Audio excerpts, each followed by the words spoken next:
Sigalee. Murjimoota karaa baasanii fi doorsisanii murjimoota sanii wal fixanii harkaa ba'ee dhufe jechuudha. Assalaamu alaikum warahmatullahi wabarakatuh. Hordoftoota taajii warootuub jirraa nutis kunoo bakka jirtanitti isinis rabbi fayyaa isinitti haa ta'u. Xiqqaa guddaan ka bahaa ka dhiyaa ka keeysaa ka haalaa guutuun keeysanuu arraan tana wanni abannee isinit dhufne dasiidhaa wallaanu jirra. Dasii alhamdulillah arra nu hojjootee jirti. Dawaa nutilleen hoggaa kaanis godhuufi jirra. Halkanii guyyaa jala aaneetuma dawaa godhuufi jirra. Nasruun kaleessa deemee dawaa tokko nuuf fidee ture. Eduu hoggaa inni dawaa san nuuf fidee dawaan nuti itti goone kan Nasruun fide san alhamdulillah duraan hirriiba illee hin qabdu. Halkanis akkanumatti ijjiti. Hirriiba namatti hin dhiiftu. Gandoo wallaallee ni jiggati. Amma isiinis raftee nyaatallee fudhattu duraan nyaataa sammaan tana aashaan edekka ajaa'ibaa nyaachiftee ammaan tanallee nyaachifteetuma mana kaan kurfaa kaan geessitee ichi isiinis rafte. Nutis akkuma hojii qaadiraa bulletti ganamaan tana Nasruunis nu biraa ka'ee gola aartii Oromoo kan inni nu biraa ka'ee dawaa tokko ka duraan kaleessa hoggaa biraa fidu si hafee jira. Dawaan deebi'i fuudhii fi jeen sheetichi inni biraa dawaa fidu. Dawaa fuudhiif jennaaniin ganamaan tana akkuma qaadiraa san bulletti ka'ee kute. Bilbila isaallee shaana guuttatee deeda imaltuun deemaa. Ayyuu guddaan bira dhiisee telefoon isaa lama. Telefoon isaa guddaa mana dhiisee xiqqaa fudhatee kute. Tarii karaa kana waan nama mudatuun beekanii ji'ee telefoona guddaa mana dhiifatee xiqqaa fudhatee kute shaanatti guuttatee. Sanirratti as garagalee ammaan tana ila armatti bilbilli isaa kunoo cufaadha. Anamma hirriiba na kaasaniiru aashaanii fi kannaan dawwalaniiti isumaa'uu dhaban. Nasruu sagaluma saatuu dhaban. Nasruun hoggaa kaan hoggaa deeme bakka dhaqe anarraas giyeetiin jira. Obboleeyyan kiyya arras giyeetiin jiraati. Ilmaan kiyyaas na dubbisiisa jeeti bakka dhaqe san bilbilee ilmaan isaatis bilbilee madarasaadhaa galtanii akkami ji'ee gaafatee aashaallee dubbisee bakka san waan fudhatee deebi'a hin turu. Ammoo har'a numaa una garree eegi ganama bee bilbilli isaa cufaadha. Namuma sagalee isaa haasa'us hin dhageenye. Edellee namaan nadhaadate ji'eeti nu bira taa'ee haasa'u. Waluu lolanii barumata Bar waluu lolanii jira malee qaatiraa akkasii yaa'itti Bara nuggoota qaadiraa qaba waan kana waan inni jees baran. Sigalee. murjimoota karaa baasanii fi doorsisanii murjimoota sanii wal fixanii Ambara obbuus qaadiraa qaba waan inni juusanis akkuma takkaan dhagee jira malee qaadiraa mataa nagara galchiteemi. Hoggaa sana inni akkasitti ka isaan jaraan wal lolee dhufe. Anganii taa'uu silaa kan uggaasanii ka'ee deema. Maaliif namni arraan tana Nasruu barbaade jechuun nama na barbaade. Nasruu jechuun nama ilma namaa laal kabajaa qabuufi nama muhtarama inni yaa'umaa hin barbaadu. Gaafa nuti dhaabbonneenis ni dhaabbata. Yaa bomme tawaa hundaatti waliisi amma ka'eetiin anis bakka sanitti deemee dhagaye isa kana hojjee deebi'a immoo hadaraa ni beektaa. Kan naamee deemituma hafuura Nasruu bakka jiru bichaa jala baasiya. Mana kana guddee deenggaddaas.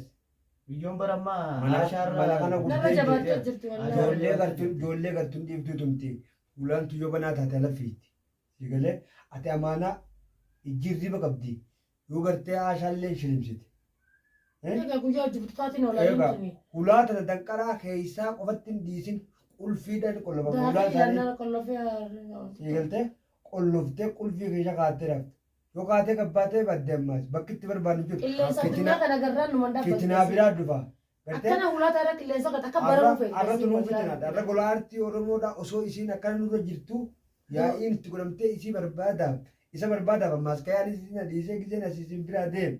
Sigaltee isaa dawaan fitee akka gabbee hin dhabne. Kunoo telefoonni isaan bu'u isaan sun sa'a meeqa. Bariisaa kutee bargara mana fajirii culuk asii ka'ee kutee. Amma kitinaa meeqa ni beektaati. Tasiin akkana jirti. Sa'a jaaslaa deebi'ee beekasitti. Amma sa'a sagal deebi'ee Nasruun irraa Yaa waan immoo kun wallee barsaan qaba. Ani suma kana bakka inni bu'ee bichaa jira deemee barsan qabdu haa kan rabbummaan Barate abaarsa qabaachuu miti. Nama siyaadu jiru kana. Arra gaafa isii tana kana godhee rabbiin ammaas. Nasrutti kiyyaan kun ammaas nama karaa irra baasee maqaa na balleessuudhaaf waamee hojjechuu jiru. Duuba abaarsaan qabu waan. Mokoruma rabbumaa seef. Nama koruu qaba nama koruu jira bara. Rabbummaan Nasruu hafuura isaa nu haadha keessisuu jala deemee kan hafuura isaa takkattarii bakka inni jiru rabbi si afaan hafidu hafuura isaa na haadha geessisan illee hafuura isaatiin dhaga'uu fedha. gaa ilmaanuu mandii isaanii anillee isaan irraa ta'a namni abbaa ilmaanuu Sabo ilmaan akka gadi ciisanii Wallahi, nan Amma bara ifajjeesii irra jirti ballu buutii tanaa jibbeetiin jira. Ifajjeesii mi jala deemeti. Hayyee isii tana akkana jirti. Maallaqa kana yoo hin gartee arraan tan isii beektuun gartee sila beekte horiin keessum kana oodoo qabadduuti. Dhiisi waan kana jeenitti dubban. maal horii bayti nama Hin maallaqa beektu bayti kan bira kutte. nadiifaa fi wasa haa ta'u Ammoo namni maal jedha maallaqa irraa marattee jira. Nayyee sila maallaqa kana hoodhu. Maalleenni silaa ni uffisiisa taate ittiin kenna maalleen fayyisu hin jiru hin beektu maallaqa. Kan kabayyanattu duba maallaqa kan beekti. akka naati ammaa guddaa jirti mana Maqaa ammammaas gaafa gola aartii Oromoo Attal qaban. walmaan jehuun Meetuu rabbi baluu sinaa kuutii gargaaru jibbee barammaan. rabbi sinaa gargaaru mee deemetiin ilaa jirti ammoo waa Jibbeen balleessi jirabataa waan dhugaa dhufeetiin laala Ashaama biratti hin taate. deemetan kolfaachaa nu laala ka daqiiqa waa Beekamiin ta'a duuba jira balleessi keenya. Hayyee waan kan ni toofes yoo afaan ofii feete. Itti dhiyaate. Irraanii finni, irraanii finni. laa ilaa irraanii qofitti la jirti ila mal waan naan deemi baay'ee haa miti Annin deemana gahaa ta'e amma. deemu yaa Kalaas waan nasu hafuura waan inni achirraa deebi'uun hafuur mana suuti na deebi allaal bilbilallee akkana cidhaqeensiifin bilbila inshaallah. Iyyaadiin uumaa takkaalleedha. Isiin itti irraa deebiiniiti. Taajuun as gargaaruuti. isri rabbii isa ba'u isinummaa mee akka gootan godha nasrus na Iyyaadiin ati rabbaa olee abbaa takka iyyaadiin nu jira. Yoo isa waa goona jedhan tokkoon isaanii magaalaa tana keessatti nafu. Hayi kanna gurbaan kun akkamitti kana eegale immoo. Sababa guyyaan bar wasakaa jennaan wasakaa. Sila arraan tan inni nama na cinaa dhaabbachuu jiru nama na gargaaru jiru. Akkamitti qalbummaan isaatu gartee itti buutee gartee mujrimaan barbaaduudhaa miti. Yaadni duraan gartee hamtuullee yoo gartee na suruudhaaf garaa keessaa qabaate arra fayyadama dastuu kanarratti inni hin dhiisu silaa nama ta'e. Inni horumaa horii hunge'u horiin faayidaa qaba. Bar namni tokko yoo yaaduudha gaariidha dhageesse hin yaadu gurbaa kun osoo yaade har'a namni na gargaaru jiru ani obboleessa isaati akka waan isa gargaareeti bar galata qaba biraayi. Galata beekaa sanni haati asii kophaa teessee isaa rakkattu inni deebi'ee jechi namummaa asii yaadee halkanii guyyaa hirriiba dhabee jireenyummaan kun itti toluu didee deemuu jiru kana as garagalee waan akkanaa gwaarri yaade keef namni sila akkamii yaada'u. Yaa obboleessota akkasiiti. Eebar beektaa eddan beektaa taajuu keenya gidee inni dhufee akkasitti gartee dubbii isaa nutti dubbatu.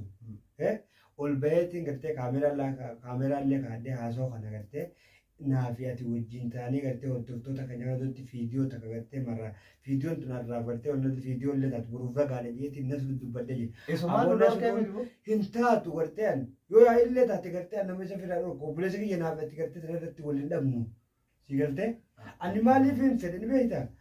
Oromummaan waa agartu irratti obboleessa kannaa dhiyaatitu akkanatti gola aartiidhaa barbaade jechuu san haa Oromoon illee agartu jeetiin beekadhu fiidiyoo duratti ichi baasuu barbaade yeroo sanii si galee bakka sana dite.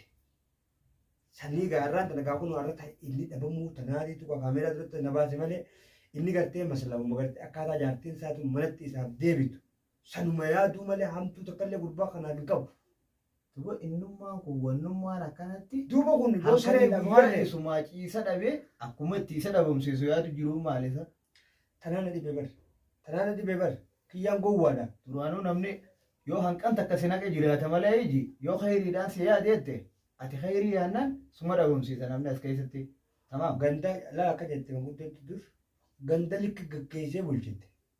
Shuwaa kan keessa bobbaataa ganda tolteef ammoo waraana fudhattee keessa deemtaa deemtaa. Arraan tana gartee gollee aartiidhaa Oromoo gaafa silaa isa qabuudhaan silaa likkitti gartee tume.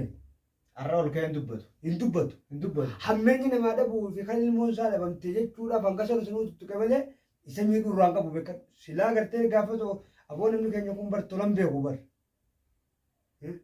Ati makaayiti itti dhaqi yoo inni asitti maal lolee si dura dhaabbatu taate. Ta'isaa dhiisi. Ta'isaa ana lolumu. Naaf inni bara obboleeyyanii boo biyya wal faamna. Ganta qabnaame obboleeyyanii barnuti. Duba isin obboleeyyanii wanni as garagalee ilmoo namaa barbaaduuf maali? Abbaa ilmaanii wanni barbaaduuf abbaan ilmaanii ilmaan isaa keessa taa'eeti. Ilmaan kan keessa taa'e olii gachaa jira. Bira taa'u jira. Olii gachaa jira wallaan saddeestu kanaafi. Wallaan isaa kafiigu jiru san cinaadhaan ilmaan isaa akka itti madrasaa barsiifatu yaadaati. Kana oofachuu jireenya du'aadhaafis akkanatti akka nama tokko sibiiree dhaabbatee halkanii guyyaa jireenya isaa wallaalee deemu jira. Maali inni waan amma akkanaa kana yaadaa oolu? Kun dhiyeessimma. Dubbiin isaa tuni numaa kola nakkaafteeti taajuu gahi amma dhagahi ati tanii siin jee tana qofa hadiraa naa jabaadhu bakka sanatti amma keetiin deemaa kaameeraa kanaas fuudhi ulii sigalee ni gaya achi dhaqee waan inni irra ga'een anaa sibil bilaati nagatti amma hin deemanii. Awwan deema. Hay deemati. Achi dhaqanii sibil bil. Gizeen achi dhaqe. Nagatti ulaa kana dhufe ga'ee. Yalla jeeti.